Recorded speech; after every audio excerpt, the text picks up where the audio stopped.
Y'all ready, you think? Y'all ready for this? I was born ready.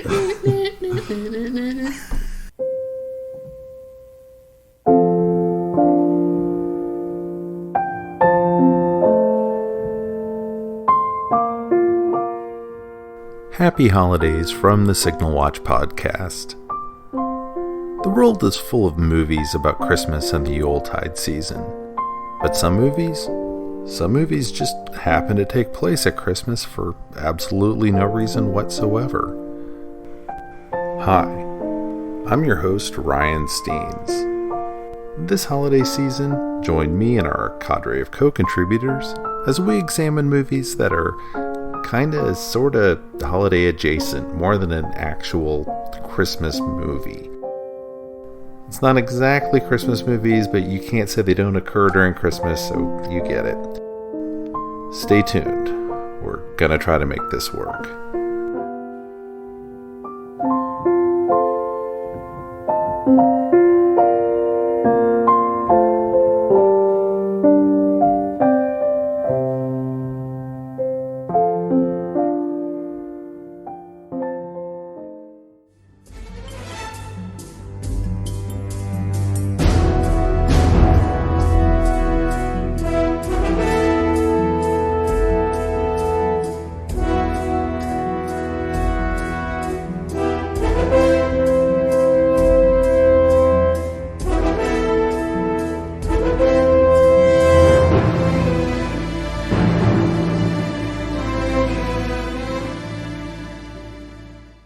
It's a 90s movie. Come on. Right. Okay.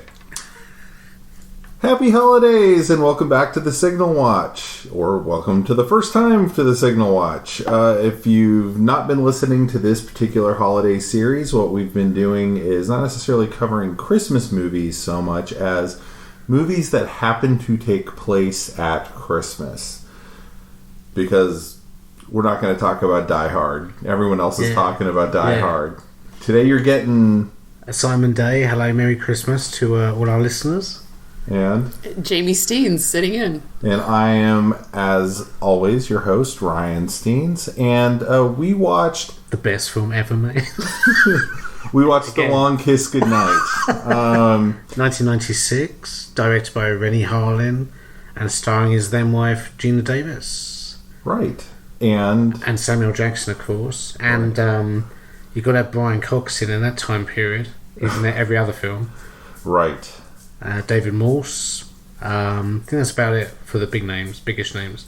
Yeah.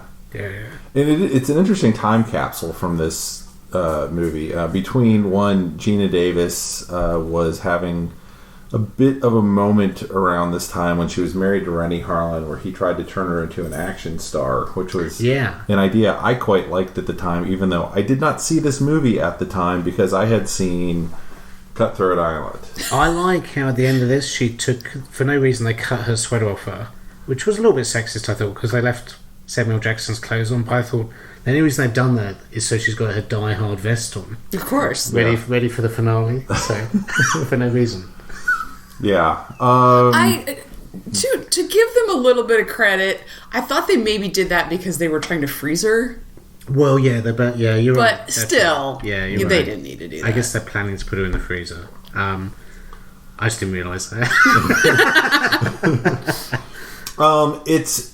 This movie, the thing I remember about it at the time it was coming out was this movie had made it into the press before anyone had been assigned to direct it, before any of that, because this script was one of the most most expensive scripts ever. There was this whole bidding war for $4 million.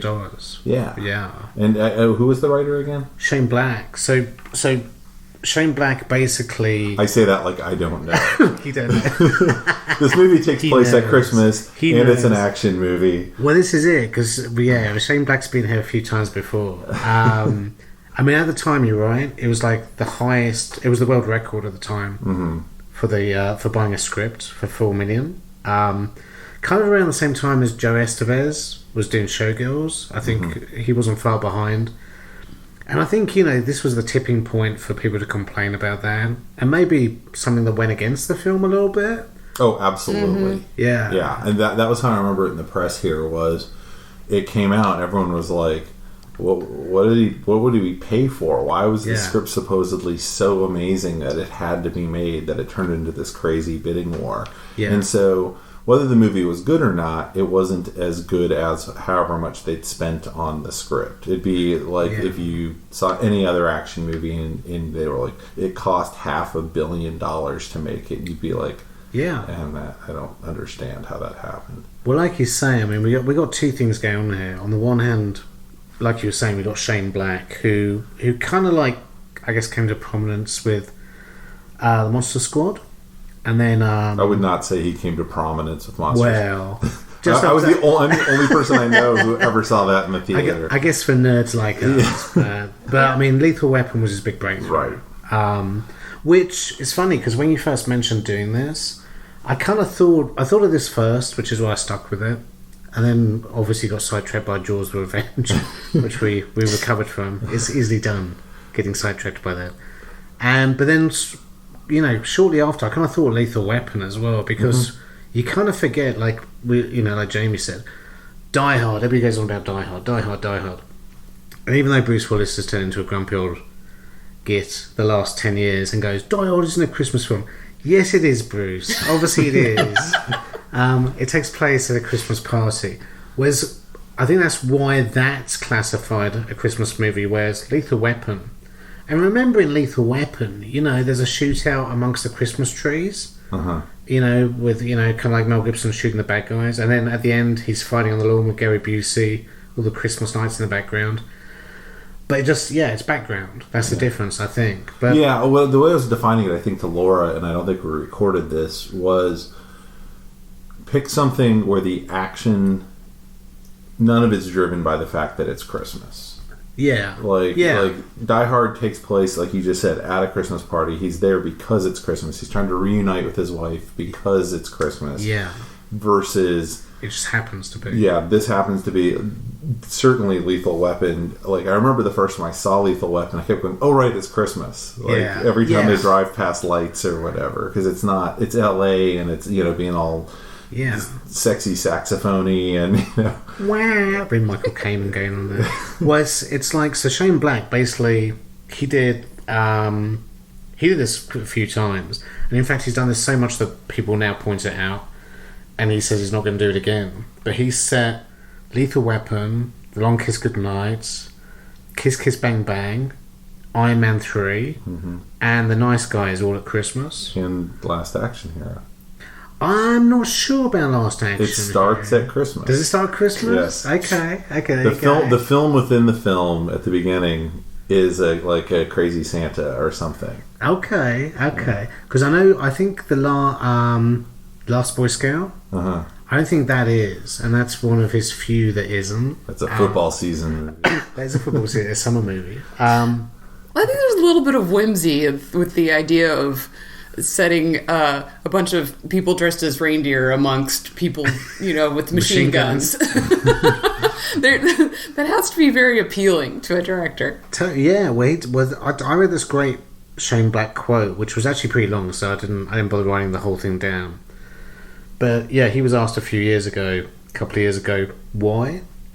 He set so many films at Christmas, and he said he likes the odd chilling counterpoint of festivities and lights, and also he said it's kind of time stands still for a couple of days, and you get to look back at your life and look forward to what you want to do against these kind of action things that are going on.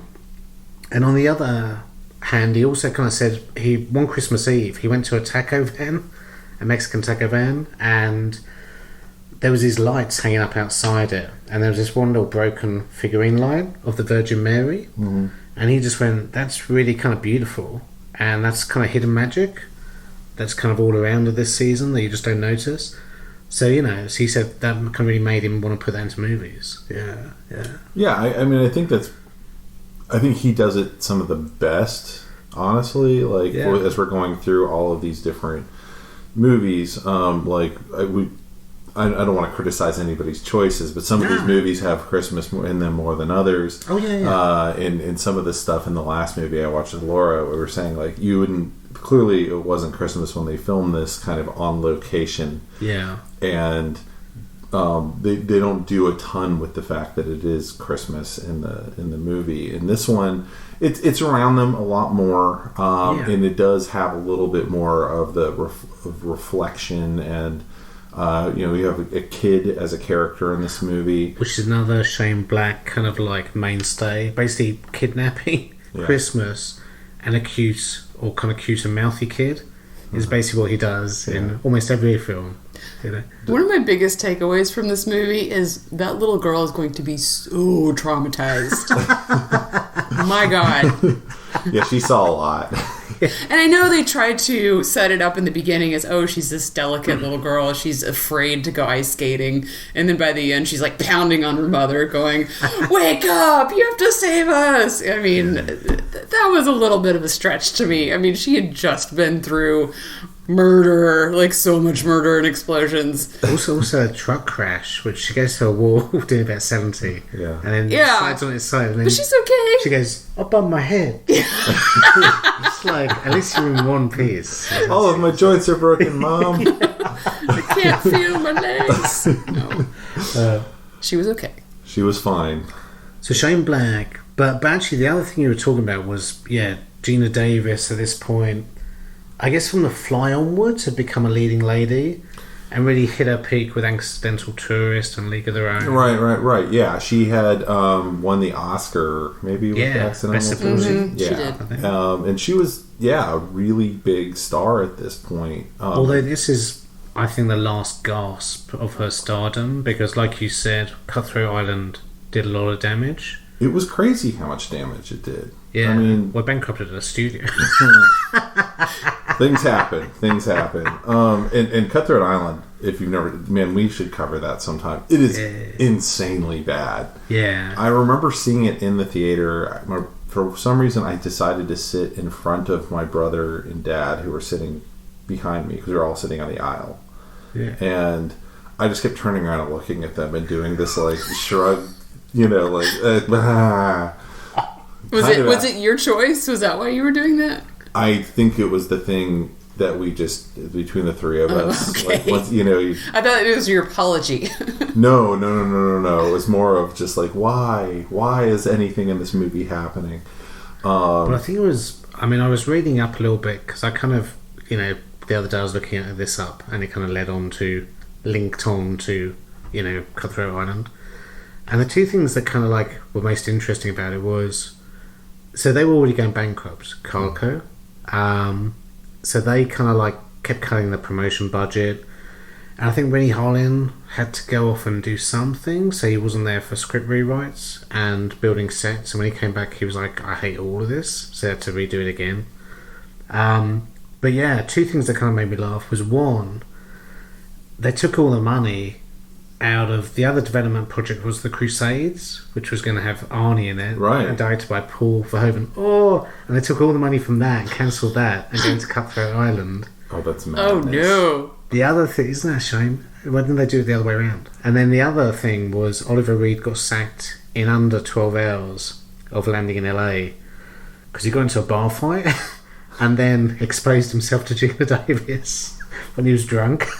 And basically got sacked. Jesus. Oh, yeah. Boy. So those are two most interesting things about Cutthroat Island, really.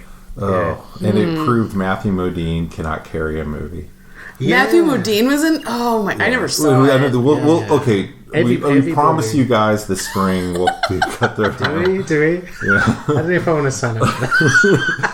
Anyway, this movie, it was so Rennie Harlin and Geena Davis, I don't think quite survived either the blow up of Cutthroat Island, but that made 10 million, and I think it cost 150.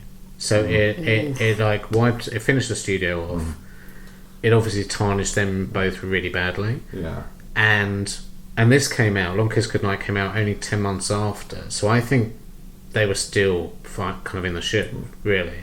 Well, this also came out at a weird time. Yeah. If I remember, because I think they did release it for Christmas. Because I kind of vaguely remember seeing the trailers and saying, I'm going to go see it. and then it was like exams or something at the time, and I just like couldn't go out and see anything at the time because I was just too busy. And it was one of the movies that kind of came and went so fast, which didn't happen back. Because I don't remember this. I don't remember this even coming out. Yeah, it like came and went in like a couple of weeks. So I never even had an opportunity to go see it. Yeah, and this made, so the box office for this was 56 million. Domestically, it made 65 million, which is, I mean, not even breaking even when we add in all the costs and stuff. Worldwide, it only made 89 million. So really, yeah. Yeah. Samuel Jackson, at the time when they put him into this, he'd had the big breakout with Pulp Fiction. Yeah. And after years and years of kind of being a journeyman, you know. Yeah. I guess, I'm trying to remember, it was Jungle Fever, I guess he had a big part in. But they were like, oh, he's got so much charisma, he's got so much, you know, Samuel L. Jackson, this, what do we do with this? He says motherfucker a lot. Yeah. In a way we find charming as hell. So yeah, they put him into this, and I don't know if he rewrote his own lines or what happened. He was very Sam Jackson in this movie. Yeah. I mean, I think it's probably a bit of Shane Black and a bit of Sam Jackson kind of mixed, because I just can't visualize anybody else in this role. It feels like it was written for him. Yeah. I don't know if it was or not. I mean, a lot of stuff in this does sound very Shane Black. I mean, obviously, it does sound very Shane Black. But you're right. I mean, like, you know, yeah, I wouldn't be surprised if he added some stuff, and you know, Shane Black probably would have been okay with that, because I think he was a producer on this as well, so he might have even been around on set. It's funny as well watching it, and not just the vest thing at the end, but like all the last kind of like third or quarter, you know, pretty much when she escapes from the freezer onwards, I was thinking, this is really Die Hard, but then I kind of suddenly remembered, well, Rennie Harlin did Die Hard too. So that's why, probably. It's like... I also had a moment at the beginning of this movie realizing the Bourne movies are basically this movie. I want to talk about that, because... let's talk a little about the plot. Let's have a quick knowledge of the plot. Sure. Go ahead, Jamie. No, I was just thinking, like, as I was watching it, this was the first time I've ever seen it. Yeah. As I was watching it, I was like, this is very reminiscent of Bourne Identity to me. Yeah, totally. And had this been a hit, I don't think he ever would have gotten Bourne Identity out. But... well, it's also interesting. Let's talk about the plot. So the plot is... Can you talk about the plot? Yeah. Geena Davis plays a school teacher. How she became a school teacher, I'm not exactly sure, but she's in her mid-30s. Is that critique on school teachers? Yeah, wasn't that her cover story? Wasn't that her cover? She had amnesia. She didn't... Yeah. Let's back up to 8. She has no memory before 8 years ago. Yeah. She knows maybe her name is Samantha King, because I think there's some identity on her, which said as much. And we find out later she got shot and fell off a cliff. Right, but we don't know that yet. We don't know that yet. Although during the credits they kind of spill the beans with like all these visuals that I thought it was a mistake, actually. It's a huge mistake. It's a terrible mistake. Got grenades and bullets. Yeah. So, she's living in this, like, I think in like the suburbs of Buffalo, I think is what they said, and she's got a daughter. She doesn't know who the father is because she was pregnant when she was found, and she now has this really boring boyfriend and this whole life going on in this small town, and she has a sense of humor about the fact that she has amnesia. I thought she was very well adjusted for someone that had, you know, very traumatically lost her entire memory and woke up pregnant. Yeah. Well, it's almost a little bit like a Hallmark movie, the style. Yeah, it felt like it. I'm covered with scars, but I have a really nice life. I'm going to be Mrs. Claus in the town parade. Yeah. So she is Mrs. Claus in the town parade, and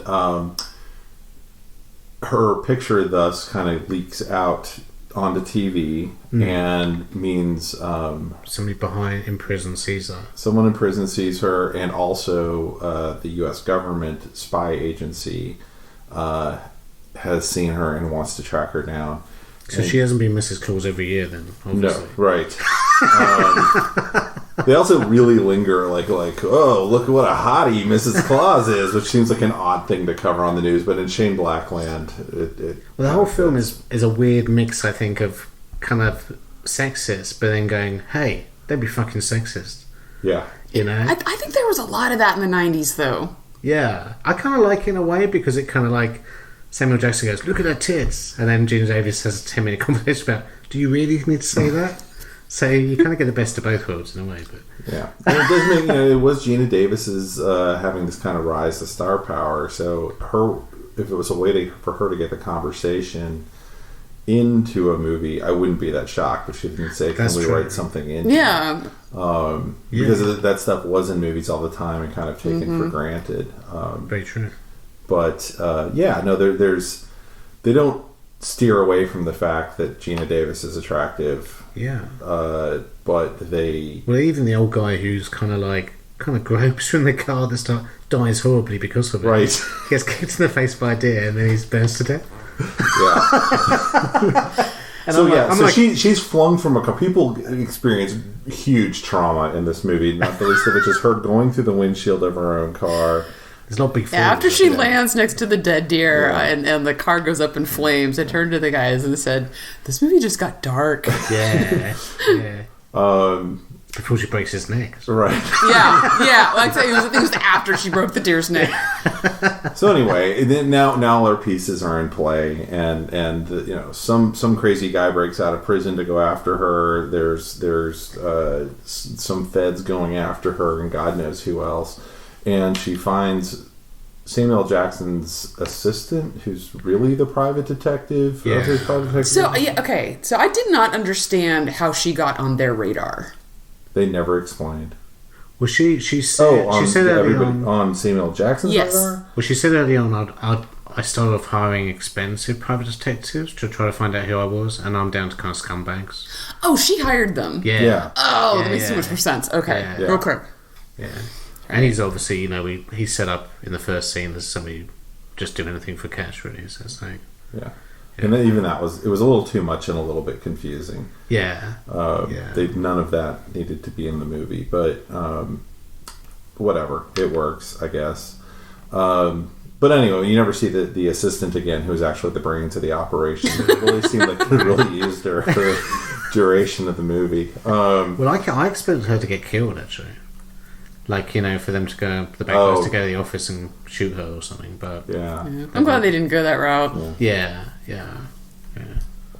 But anyway, so we do find out at some point that Geena Davis had been an assassin and had been part of a Treadstone-like thing. She finds her guns at the bottom of a suitcase. Right.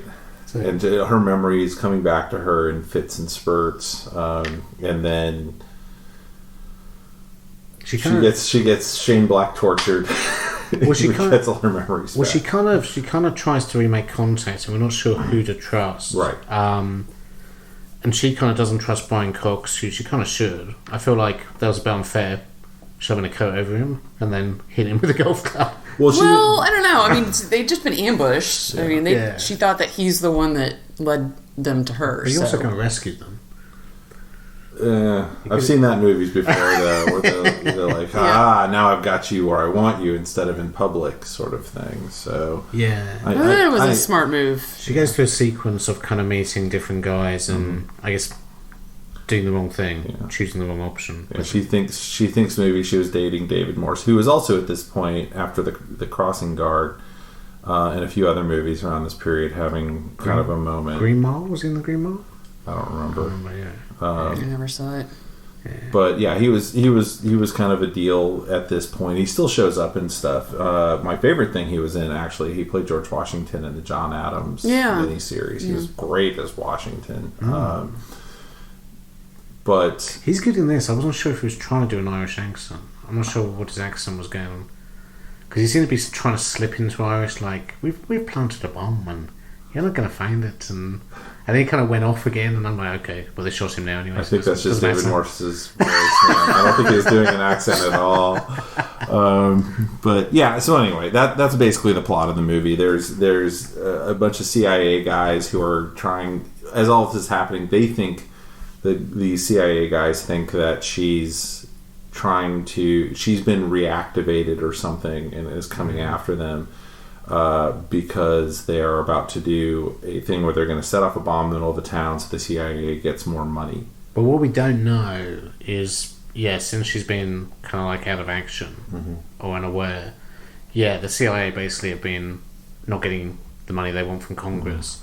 So they've started just working with freelancers, and so they're basically working with the bad guys. Right. So a lot of what used to be her targets, or what still are her targets, are actually on the same side now. Yeah, and I wish they'd fleshed that out a little bit more. We do have kind of our main, main bad guy who's...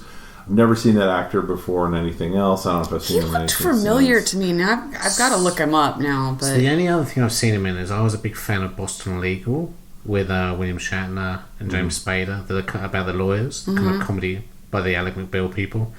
And he was a guy who came in for a season and was kind of a bit of a threat to James Spader's alpha male status. And he basically was exactly the same in that, kind of a bit slimy. Maybe I just think he looks familiar because he looks like a more handsome version of every Hallmark actor.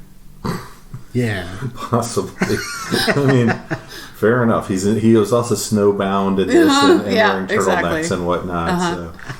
So, no, he was pretty good. He was pretty good. Everyone in it was fine. I don't have anyone who I was like, oh, that guy was embarrassing, or she was terrible. Even the kid actor did what she was supposed to do just fine. Also, it's funny for me as a Brit because Patrick Malahide plays the kind of CIA boss, the bald-headed guy, and he's turned up in a lot of movies like this. He was actually in the start of the Bond movie, The World Is Not Enough, and every now and again he pops up in a role like this. But like years ago in the 80s, he played a kind of police inspector who was after this con man in a long-running series, and it was kind of like a comedy drama series. So he was always being thwarted. So every time I see him now, it's like it's Inspector Chisholm from the 80s, and it's just really weird seeing him pop up. So he must have a very good agent because they got him over to Hollywood and appearing in quite a lot of stuff in the 90s. Yeah, I mean, maybe he felt like he was typecast in the UK, and I was like, I gotta go be a corrupt CIA guy in the US, whatever I can get. Can I ask a dumb question? Dumb question amnesty? Sure. Because I just watched this for the first time and I didn't have time for ask questions. Was she going to shoot her child? When? She had her... No. I did not understand that scene at all. She was using the scope to look at her. Oh, yeah. Oh, okay. Yeah, that's all. I thought she was like... Nah. Having a crisis of conscience or something. Like, it looked... I mean... I'm like not... all she needed was the key from the bear. Why did she need to shoot her? So I think she heard them singing and she remembered they were doing the nativity and okay. She started watching it. Yeah, okay. That makes more sense. I mean, you can always read a movie any way you want to. She was pointing a gun at her daughter and significant other. That was a little, little odd to me. Well, let's talk about the Jason Bourne thing, because that's interesting. So the Bourne books came out, I think, in the 70s. Oh, I didn't know that. And then... no, I did know that. I'd forgotten that. Yeah, well, somewhere there's a hilarious early Bourne film with Richard Chamberlain as Jason Bourne. Seriously? Which I doubt very much he does jiu-jitsu and stuff. But he just smiles winningly at people. He just knots his tie very well. But then so this came out I guess about 4 years before The Bourne Identity, probably. Yeah. And I'm not accusing Shane Black of anything because he's a very good writer, but I watched this thing on the internet last night, and I didn't bother writing them all down because it would take us hours to go through them all. But he was like 24. This guy went, bless him. This guy had gone 24 similarities between The Long Kiss Goodnight and The Bourne Identity, and he actually listed them. And to be honest, most of them kind of stood up. Well, you can do that for pretty much any action movie and any other action. At some point, they get in a car and drive. But what made me laugh was Brian Cox was in both of them. Oh yeah, I absolutely was like, ooh, maybe he shouldn't have taken both of these roles. But they had to have known nobody had seen Long Kiss Goodnight. Yeah, I'm sure he doesn't care. He's just like, I'll do it again. But there was some similarities. In fact, even at one stage in Bourne Identity, he's called Kane, which is kind of stretching it a bit. But she starts off Samantha Kane. But there's the safe deposit box, and there's blah blah blah. Yeah, there's a lot of really tight similarities there. Yeah, for sure. Yeah, and I like how. I think for me, what I like about this is obviously in the Bourne Identity, Jason Bourne finds out who he used to be an assassin. By that time, he's been with a girl, can't remember her name, and Marie. He's been with Marie, and partly because of her influence, but partly just in general, I think I don't want to do this anymore. I don't want to be that kind of person anymore. What I liked about this was I think it was actually even better in The Longest Goodnight because you had the mother aspect of, she starts off Samantha Cain, Charlie Baltimore kind of comes back, and, briefly she becomes this kind of badass, I don't care about anybody.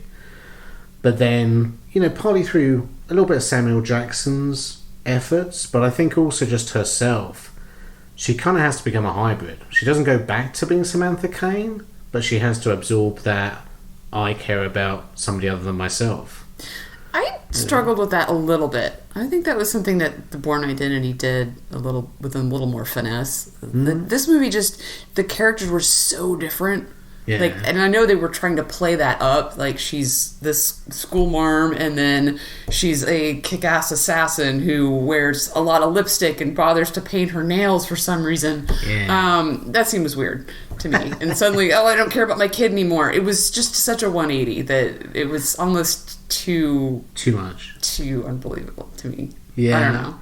I don't know. I feel I kind of. I know it's a movie, but I mean, I suppose I agree with you, but I liked how slowly she broke down a little bit. I think as it went on, it's like the veneer cracked a little bit. Yeah. And I thought Samuel Jackson had the best line where he's like, you're trying to kill the school teacher in you. Why don't you phone your fucking kid? It's nearly Christmas. Yeah, it was interesting to watch her do this because she had to start at the school marm side, the Samantha side.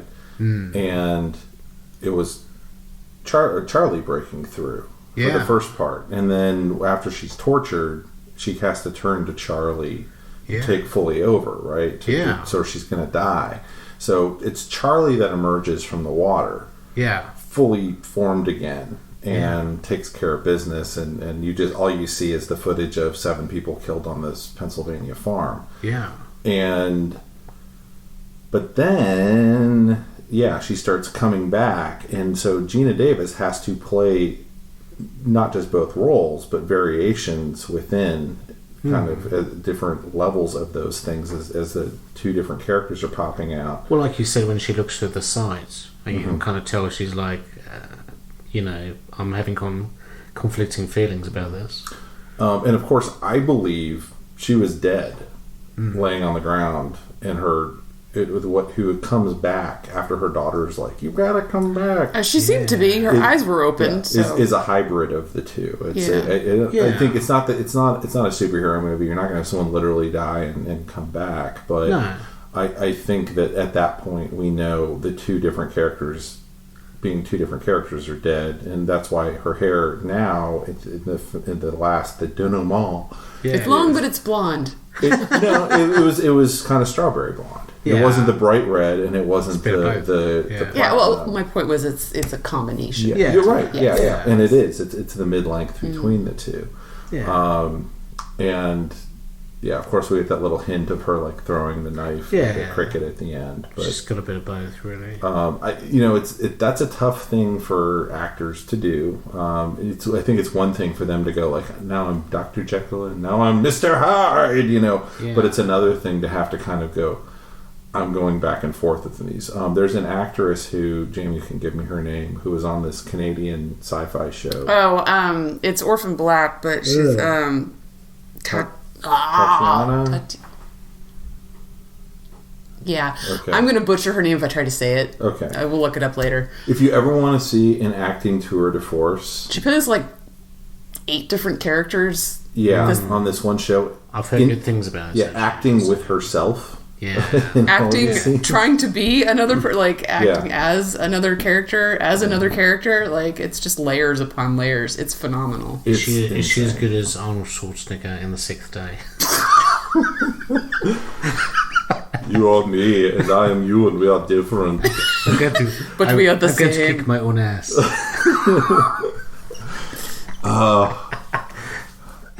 I need to rewatch that movie. I was laughing through that whole movie. I could never figure out if it was supposed to be serious or I'm not. surprised Stallone didn't do one of those, because like Van Damme did. You feel like at some point everybody has to have a double movie, where they either team up or they fight each other, or both. God, now it seems like there should have been. Should be. Yeah. Give it a few years. Once he gets Either that or something like Face Off. Yeah. So actually, that's interesting. Speaking about Face Off, tonight, so criticisms about this tonight. I still enjoyed watching this tonight, but blimey, it felt 90s. It felt like I was getting dragged over the surface of the 90s quite roughly, quite brutally, and also some of the CGI. I was like, ooh, shocking.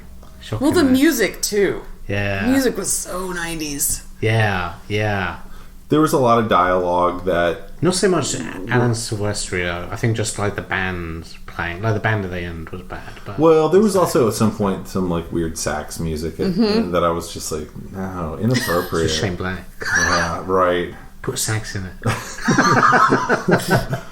But, some of the dialogue were just kind of phrases from the time that it seemed like no one needed to be saying anything in that moment. Like, now you trim that dialogue away. There's no reason for anyone to have said that, or... Yeah.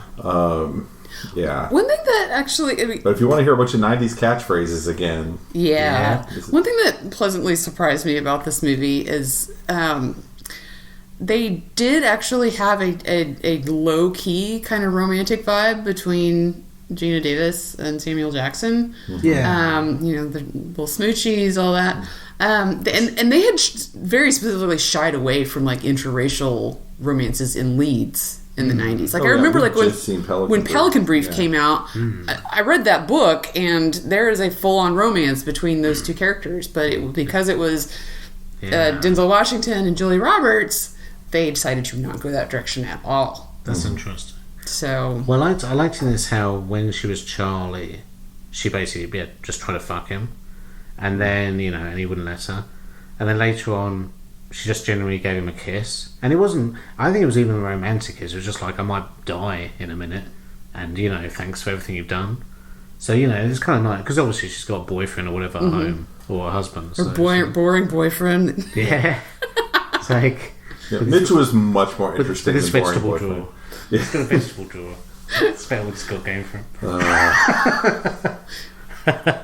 him. So we could talk about the director Rennie Harlin. So he'd already done Nightmare on Elm Street 4, Die Hard 2, Cliffhanger, which kind of brought Stallone back. Okay, so that's why he was a big thing at this moment. Also, he loves snow. He loves snow, apparently. He's immune to cold. Use Rennie Harlin. Isn't he from Switzerland or something, I guess? I think he actually is. Yeah. So, I've only seen Cliffhanger once. I didn't think it was very good. It's great. Okay. If you want to see John Lithgow doing a really bad British accent going, "You bastard," is the villain. I'm not sure I do. No, actually, I kind of want to watch it. I think Jamie does as well. Secretly. And then after this... Well, actually, after this, he still managed to do Deep Blue Sea. Oh, no! Which is brilliant. So, you won't have been here during this time, but before they released Deep Blue Sea, for like months ahead of time, instead of showing a trailer exactly, they had this like little mini doc about why you should see Deep Blue Sea. And Jamie still quotes Rennie Harlin from it. Very frequently. Yeah. The only line that I can remember from this promo is him saying, "In Deep Blue Sea, there are many special effects." It was this weird... I did not do the justice to the accent. But it was this weird movie that came out during this time that they were like, look, we've got CGI. Like and it was this whole thing of, will we ever need actors again? Now we've got CGI. And that was in the younger viewers won't remember that ever having been, but it was literally... We can make the sharks do whatever we want. Right. And they were like, this is going to be so much better than Jaws because now we have computers. And then Samuel Jackson's in that, right? He's famously getting Jane's the hero. Yeah. And also the best bit is it Ice... Is it Ice-T or Ice Cube? I can't remember. No. It's LL Cool J. LL Cool J, sorry. As the chef with his talking parrot. Shoot a bird. And he gets really pissed off when his bird gets eaten. Like later on. Yeah, he's one of the 2 characters that lives in that movie. And I also remember thinking at the time that the female lead they'd cast was clearly like, oh, he's got a type. Like, she looked a little like Geena Davis. Yeah, skinny and yeah. Yeah, she wasn't as tall, but it was... Well, I was at college when Deep Blue Sea came out, and it's kind of funny because like this guy, I was living in this house with these kind of girls who were younger than me, who really I didn't have anything to do with, but one of their boyfriends was like, "Oh, you love movies, don't you?" And I was like, "Yeah." And he went, "I'm going to see Deep Blue Sea," and I basically was like, "Yeah." And just like basically treats him like he was like a total idiot, and I still feel bad about it because like when I saw it years later, I'm like, I quite enjoyed that. He was right, but I basically like treat him like he's a moron. Yeah. I best I can say for Deep Blue Sea is it was a guilty pleasure, and I don't really know what's happened to Rennie Harlan in the years since. I think he's ended up in TV because he had a few misses. Starting kind of with Stallone, like taking out a whole movie studio. Well Driven, he did with Stallone, that kind of flopped. That was his last big-ish film, start of the 2000s, and it's just kind of got worse and worse. And then he went to TV, I think. Yeah, I mean, you can see his weaknesses here. Yeah. There were a lot of decisions they could have made in this movie, up to and including. Part of what makes the Bourne movies interesting is you're learning about what happened to him through him. Yeah. Versus in this, they're like, show all the angles. Yeah. Like, there's different people, and it keeps cutting back to people in movies going, what shall we do about her? Yeah. Almost like a Bond film, like a bad Bond film. Yeah, and it's like, no, we should be learning with her. And your opening credits shouldn't be showing guns and bombs and all of that. And also really just weird. Just some of the, like, I'm coming back seemed almost like... Well, did it not show her CIA or whatever, her certificate in the opening credits? Yes, it did, yeah. Like, okay. Spoiler. Yeah. So we wait 20 minutes for the credit just to... I will say they spoiled all of that in the marketing. In the poster, she had Charlie's hair. She didn't have Geena Davis's famous long red locks or whatever. I remember her doing a lot of shooting in the trailer. Yeah. So they were like, get people out. They want to see, this kick-ass action hero. Well, Shane Black said maybe the failure of this was down to... Well, so we mentioned Cutthroat Island. Mm-hmm. Also the fact that it's a husband and wife pairing with, him directing her. Maybe people were slightly against that. No one cared. Nobody cared? Because I know sometimes I'm thinking Kidman and Cruise, people were a bit weird about it sometimes, Yeah, they were a very specific case. Yeah. But the other thing, actually, Shane Black said himself, and he said, I didn't have a problem myself, but maybe the failure was down to the fact that it was a woman. I don't know. I mean, I think maybe had it been a smaller budget at that time, you were just starting to see the dawn of kind of the... I mean, you'd already had Linda Hamilton and Ripley. Ripley and whatnot. Honestly, her character was my favorite part of this movie. I think everything else was what suffered. No, I totally agree with that. I mean, I do think that there probably was a contingent of the traditional action movie audience in the mid-90s who probably was like, I'm not going to go see them. Well, going back to also what you were saying earlier about trying to kind of almost force Geena Davis into that box where maybe people weren't ready for her to fit into it. I mean, I think that's entirely possible, especially on the heels of Cutthroat Island. Yeah, because if they've gone, we tried it once. Well, actually, we didn't try it But once. I honestly think the biggest thing that hurt it was that the only conversation anyone heard about it was how expensive the script was. Yeah. I genuinely think, because it was on like Entertainment Tonight and stuff, and things that were on at that time. That was just a weird way for that movie to get famous, and I think then the reviews kind of reflected that, and there wasn't enough in the trailer that looked different enough, aside from the fact it had Geena Davis, shooting a machine gun.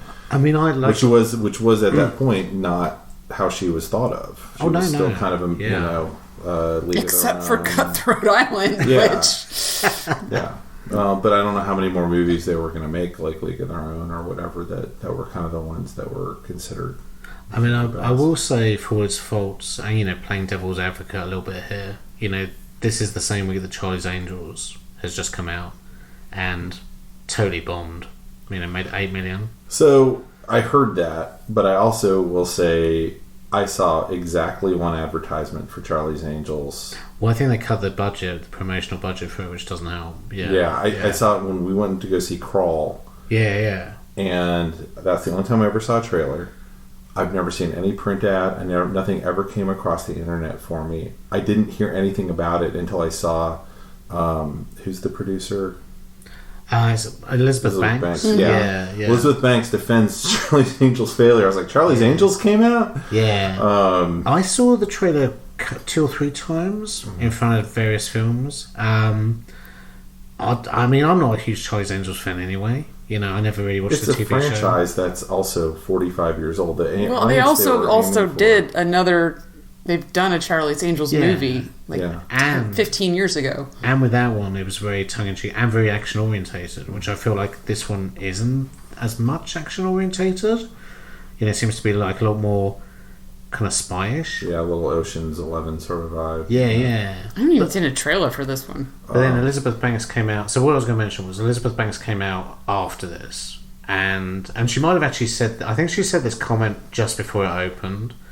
But probably after they got in the box office readings of, you know, we're going to crash and burn.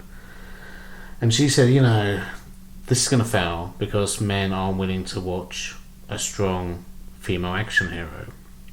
Which, you know, without getting into all the kind of, you know, the gender that's going on these days and all the wokeness, I would say this, The Long Kiss Goodnight, for me, is a very good example of, I think, a very positive, good female action hero that I'm very happy to watch. Do I think men didn't go and see this the same as they haven't gone to see Charlie's Angels? I mean, I don't think particularly for those reasons. I think in both cases there's other factors going on. I think there might be a very small percentage of men, like 2 or 3%, that maybe don't go and watch strong female characters, but I think for the rest of us who grew up on Sarah, you know, like I said, Sarah Connor or Ripley, you know, we just want a good film. Yeah. I mean, I've not seen Charlie's Angels. I saw the one trailer. And we don't want to be over the head with an agenda. We just want to... Right. But it's also like, this is squarely not aimed at me and my demographic as a 40-something dude. Like, That's very true. That's very true. This is aimed at, like, basically people who are under 30, and it's, you know, they're showing big things about, like, all the different fashion options they have and things like that. And so, in the trailer... And the cast looked very young, who they had in it. And kind of unknown as well, which didn't help. Yeah, the big star in it was Kristen Stewart, who's kind of huge. But the other two, I don't know, or 3. I think they're British. Yeah. I happened to see an interview with all 3 of them. But anyway, I think that there were a lot of factors. I think that this was a movie... This movie, had it come out probably with a more polished script, come out 10 years later... probably would have done much, much better. I mean, also without all the hype about the cost of the script. Yeah, I agree. Yeah, I mean, I suppose the point I'm trying to make is, I feel like this works for me. I think that, like you say, this could have worked, and there were factors against this. But it's like, same as, you know, Mad Max. You know, Fury Road, I think, is about Furiosa. It's not about Mad Max, and that's a great female action hero. I completely agree, and I think both stories hinge on the fact that you can't tell the same story with a male lead. You haven't just done a gender swap where you're like, you know, this is Indiana Jones, but you know, with boobs. I think a great example of the movie that came out this year was Captain Marvel. Yeah. I mean, it was a really strong movie that had a very feminist voice.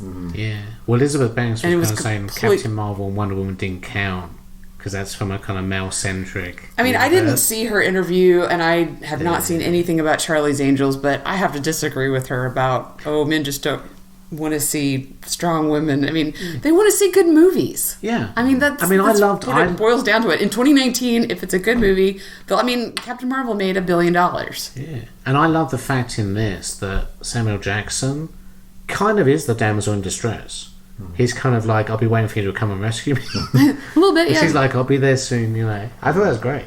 And he also goes on a bit of a partially because of how she talks to him and all that, like that scene we discussed earlier. I mean, he goes through a bit of a character transformation too. He does not stay the same. She goes through, you know, a myriad of character arcs through this thing. She has to go through literally two separate character arcs, but he does go through one and kind of comes out better on the other side, even though they have that like Larry King wink and a nod at the camera at the end. Well, before I forget, so I hate the idea of test screenings, but in this case, this actually sounds quite good. Remember that sometimes they are useful. But they had a test screening for this, and apparently one audience member shouted, "You can't kill Samuel Jackson." So they went back and reshot. Oh, really? Oh, they had killed him. Yeah. Oh. So I guess he died after, maybe in the car. Maybe at the end when they were, yeah. Yeah. I guess he still rescued them, but... When he got shot, maybe he got shot. Yeah. Well, it could have been that he drove them out and all that, and then died right there on the road after. But Jamie's right. He could have just died at the farm, farm, and then she could. But then that's a lot to reshoot. Yeah, he came and got them with the car. So I think you're right, Ryan. Probably. After or maybe there's a car nearby and she just jumped in it. Then I still think that you're talking millions of dollars to reshoot, because that's like with the explosion. Wasn't that the biggest explosion ever? That was the biggest explosion I've ever seen.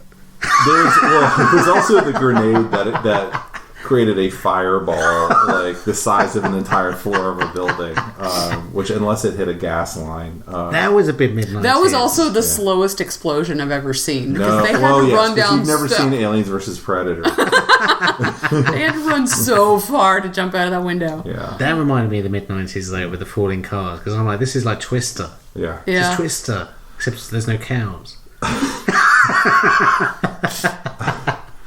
I will also say I have a very positive vibe about this movie, but I also know that it's coming through the sheen, and this not just because she's beautiful or whatever, but I really like Geena Davis as a performer and as an actor, and I'm like, oh, I saw a Geena Davis movie, so maybe it's terrible, and I just don't know. She seemed like she was having a real good time. Yeah, so I'm all for that. She looks amazing. She was acting great. I mean, this, like I say, sadly, this was the last gasp of her stardom period, because after this I was looking it up, and I think in the next 10 years all she made was 3 Stuart Little films every 3 years. That's a shame. I mean, I think she did a really good job as an action hero. She's like 6 feet tall. I like to see more of that. Well, Charlie Theron's doing it now. Really. She's kind of doing what Geena Davis could have done. She did have a TV show briefly. I think she's gone to TV. It was on when I was in college, so I never. I forgot about that. It was on for like 5 episodes or something. It got pulled really fast. Did you see the president in the TV show? She was. Yeah.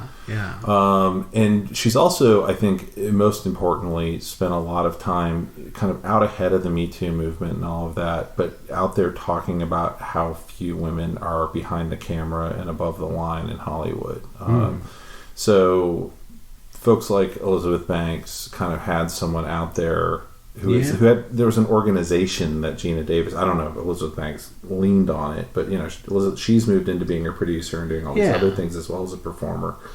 Geena Davis really got the conversation going from a point of like legit star power, and I know she put a lot of effort into her, I think it's a foundation that talks about that and works on that. Well, she also I know she purposely took a break after this, and I think she probably like raised a family, and I think she got divorced from Rennie Howlin shortly after this.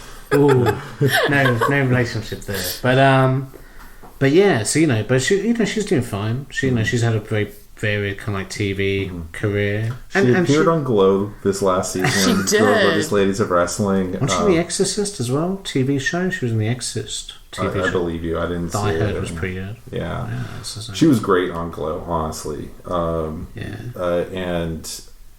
unfortunately, I think the way that the next season is written, she probably won't be back. But if you want to see Geena Davis in all her glory. In all her glory. Tune into Glow. But she's great. She's fantastic. Yeah. Well, I thoroughly enjoyed this. I like I say, it looks incredibly 90s, and some of the CGI is naff. But it's like, it's almost like the last gasp of 80s action that's managed to claw itself to the mid-90s before the Matrix comes and games changes everything. That's true.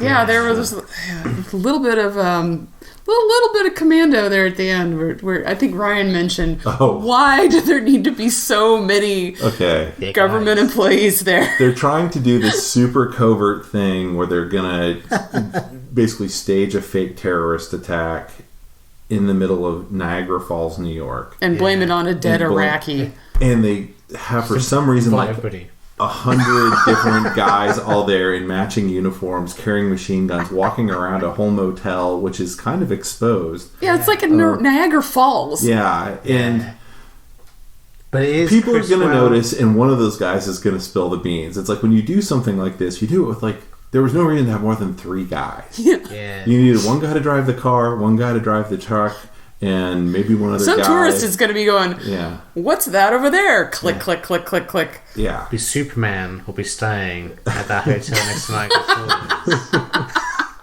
Except he's pretending he's Clark Kent, so he can't do anything. That's right. He'll lower his glasses and do a little heat vision on it. Yeah. All right.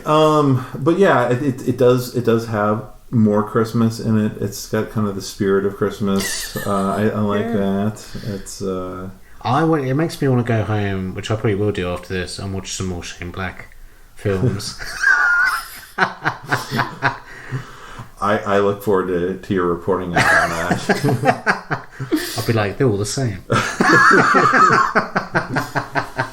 All right, everybody. Thank you so much for sticking with us. I hope that you include, from now on, every holiday, you include Long Kiss Goodnight in your holiday viewing. In your stocking.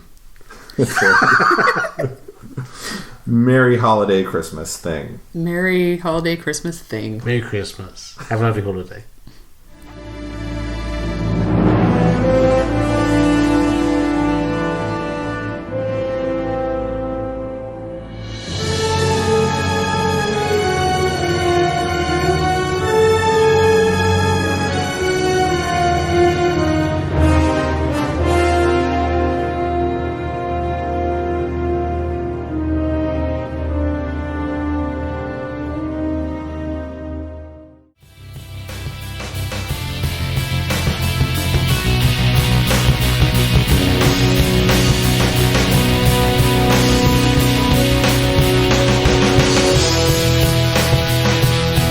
That about wraps it up for this edition of The Signal Watch, a production of the League of Melbotus.